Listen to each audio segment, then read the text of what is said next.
Bismillahirrahmanirrahim. Cerita yang ke-10.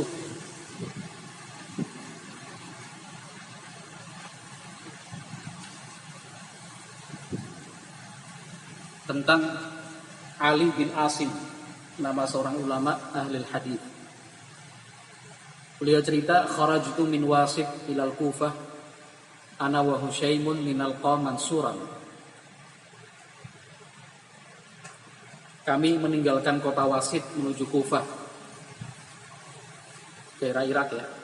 Kota-kota besar di Irak itu kan Baghdad, Kufah, Basrah, Wasit. Itu Najaf, kalau sekarang ini Najaf. Kami meninggalkan kota Wasit menuju kota Kufah, saya dan Husyaim. Tujuannya ingin belajar kepada seorang ulama bernama Mansur. Setelah tidak berapa jauh meninggalkan kota Wasit, saya bertemu dengan Muawiyah, temannya. Saya tanya, aina turid? Muawiyah, kamu pergi kemana? Katanya, as'a fi dainin alayya. Saya ingin bekerja untuk melunasi hutang-hutang. Faqultu irji' ma'i fa inni indi 4,000 dirham u'tika minha. Karena mereka bersahabat, katanya, udah ikut saya aja. Saya punya tabungan sekitar 4.000 dirham. Nanti saya kasihlah berapa hutangmu biar lunas. Saya pulang kembali ke rumah. Ini masih muda, Ali bin Asim itu masih muda, seorang pemuda. Pulang kembali ke rumah, fa'ataituhu alfaini thumma kharajtu. Ternyata utangnya 2.000 dirham. Saya kasih Muawiyah 2.000 dirham. Setelah itu saya melanjutkan perjalanan. Fadakhala Husyaimun al-Kufata bil ghadati wa dakhaltuha bil 'ashyi. Akhirnya kan Ali dan Husyaim ini pisah. Tadi berangkat kan bareng-bareng ke Kufah. Di tengah perjalanan, setelah keluar dari kota Wasit namanya.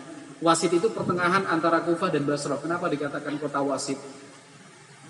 Letaknya antara Kufah dan Basrah. Kufah dan Basrah itu punya sejarah panjang kalau tentang nahwu, karena madrasah nahwu itu ya kembalinya ke kedua kota tersebut, kota Kufah dan kota Basrah. Yang lebih dahulu, rintisan pertama adalah kota Kufah. Jadi semua ulama ahli nahwu itu kembalinya ke kota Kufah. Jadi, secara tata bahasa ya, secara tata bahasa menuju ke Kufah. Nah, di tengah perjalanan Ali kan ketemu Muawiyah, ngobrol, mau kemana? Saya punya utang ya, pengen nyaur, pengen melunasi. Udah, ikut saya aja pulang ke rumah. Saya masih punya tabungan tuh 4.000 dirham. Kamu butuh berapa? 2.000, ya udah dikasih 2.000. Ali melanjutkan lagi ke Kufah. Sementara Husyaim tadi kan sudah duluan berangkat. Husyaim tiba di kota Kufah pagi, sementara Ali sampai di Kufah sore. Husyaim karena lebih dulu sampai di Kufah, akhirnya menghadiri majelisnya Mansur yang memang tadi diniatkan untuk belajar. Sempat mendengar 40 hadis Nabi SAW. Saya sudah sampai di Kufah sore hari. Saya masih sempatkan untuk singgah di kolam pemandian untuk bersih-bersih. Pagi harinya, hari yang kedua berarti ya, saya berangkat ke rumahnya Husyaim, ke rumahnya Mansur. Fa'ataitu babal Mansur fa'idha janazatun. Setibanya saya di rumah Mansur, ternyata ada iring-iringan jenazah. Saya tanya, ma hadhihi? Loh, siapa yang meninggal?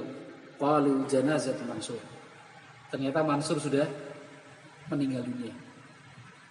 Seorang ulama ahli hadis meninggal dunia. Sedihnya luar biasa Ali bin Asim. Dari rumah punya niat belajar kepada Mansur, mendengar hadis-hadis Nabi SAW, tertunda karena tadi urusan utang piutang bantu temannya, tertunda lagi karena ingin bersih-bersih biar segar. Ternyata besoknya Mansur sudah meninggal dunia. Faqa'adtu abki faqala li syaikhun hunaka ya fata ma yubkika. Langsung saya terduduk lemas nangis. Ya, karena saking inginnya, kita kan seperti itu. Kalau menginginkan sesuatu lalu keinginan tersebut tidak tercapai, ya kita pasti nangis gitu. Karena saking inginnya.